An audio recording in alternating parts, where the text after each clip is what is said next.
महर्षि वेदव्यास द्वारा रचित महाभारत एक बहुत ही विस्तृत ग्रंथ है जिसमें अनेक कहानियाँ हैं। आमजन इनमें से अनेक कहानियों और प्रसंगों से अवगत हैं, लेकिन बहुतों से अनजान हैं। आज हम आपको महाभारत का ऐसा ही प्रसंग सुनाते हैं जब अर्जुन ने अपने ज्येष्ठ भ्राता युधिष्ठिर को मारने के लिए हथियार उठाए। तो दोस्तों, आज मैं यह कथा आपको सुनाने जा रहा हूँ। कथा पसंद आने पर लाइक शेयर सब्सक्राइब करना नहीं भूलें। तो चलिए दोस्तों, कथा को आगे बढ़ाते हैं। महाभारत काल की यह कथा हमें वह समय याद कराती है जब कुरुक्षेत्र युद्ध चल रहा था। यह युद्ध का 17वां दिन था और राजकुमार युधिष्ठिर और कर्ण के बीच युद्ध हो रहा था।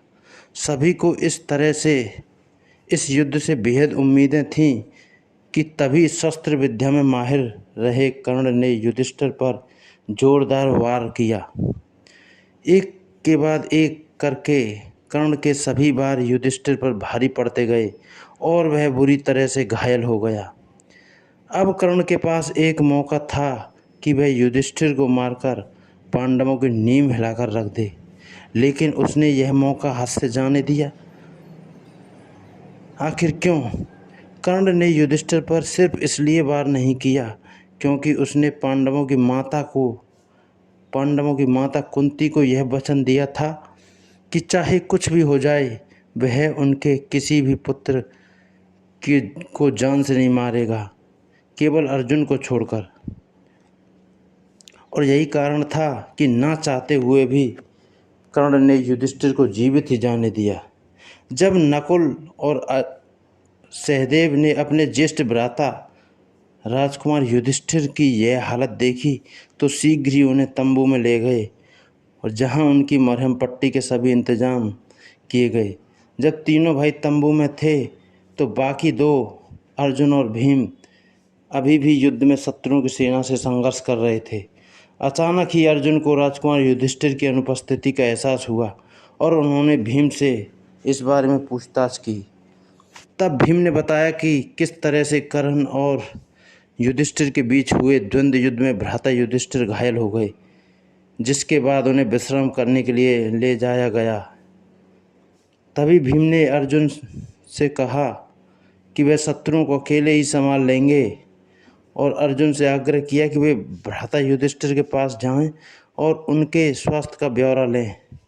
आज्ञानुसार राजकुमार अर्जुन उस तंबू की ओर चले जहां युधिष्ठिर घायल अवस्था में पीड़ा से जूझ रहे थे। तंबू में लेटे हुए युधिष्ठिर ने अचानक ही अपने अनुज को अपनी ओर आते देखा। अर्जुन को देख उनकी खुशी का ठिकाना ना रहा। वह समझ गए कि हो ना हो अर्जुन युद्ध में कर्ण पर विजय प्राप्त करके उनको खुशखबरी देने आ रहे हैं। वह अंदर ही अंदर गर्व महसूस कर रहे थे। उनकी इस हालत के लिए जिम्मेदार व्यक्ति को उनके अनुज ने दंड दे दिया और अवश्य ही अर्जुन ने कर्ण को मार दिया होगा, लेकिन युधिष्ठिर सत्य से अनजान थे।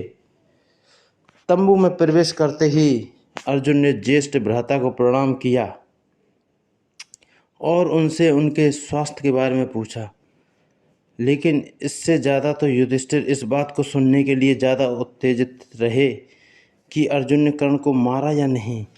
लेकिन तभी राजकुमार अर्जुन द्वारा वहां आने का असली कारण व्यक्त किया गया। उन्होंने बताया कि कैसे भीम ने युधिष्ठिर के घायल होने की खबर सुनाई, जिसके बाद वह दौड़े दौड़े उनकी स्थिति का ब्यौरा लेने चले आए। अर्जुन के मुख से सच्चाई सुनते ही युधिष्ठिर अपना आपा खो बैठे। वह सच उनकी भावनाओं को ठेस पहुंचा रहा था।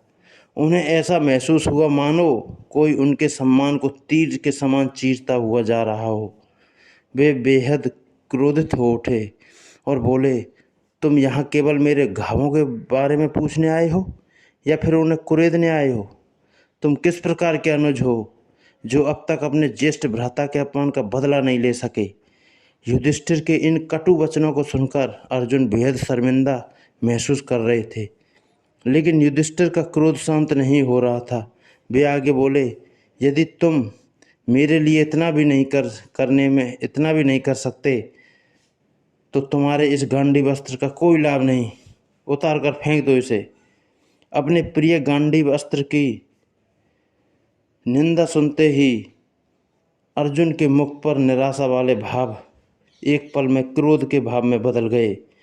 वह संसार में किसी से भी किसी भी प्रकार की निंदा सुन सकते थे, लेकिन उनके गांडीव के बारे में कोई एक भी अपशब्द बोले यह उन्हें बर्दाश्त नहीं था। दरअसल यह अर्जुन द्वारा लिए गए एक वचन का हिस्सा था, जिसके अनुसार कोई भी अपना या पराया व्यक्ति यदि उनके पवित्र और प्रिय गांडीव अस्त्र के बारे में बुरे वचन बोलेगा तो वह उसका सिर कलम कर देंगे। यही कारण था कि युधिष्ठिर द्वारा गांडीव की निंदा करते ही अर्जुन ने अगले ही पल अपना गांडीव उठाया और क्रोध भरी आंखों से युधिष्ठिर को मारने के लिए आगे बढ़े। तभी श्री कृष्ण वहां पहुंचे और अर्जुन के इस व्यवहार को देखते ही उन्हें रुकने की आज्ञा दी। श्री कृष्ण राजकुमार अर्जुन का यह रूप देखकर अचंभित हुए।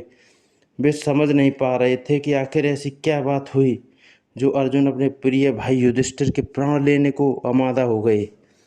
तत्पश्चात अर्जुन ने उन्हें घटना का सार बताया और फिर श्री कृष्ण को समझ आया कि आखिर बात क्या थी।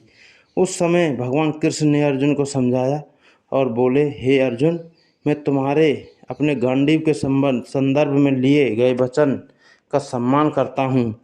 वचनानुसार तुम्हें अपने ही ज्येष्ठ भ्राता को मार देने का पूरा हक है, परंतु धार्मिक संदर्भों में यह पाप है।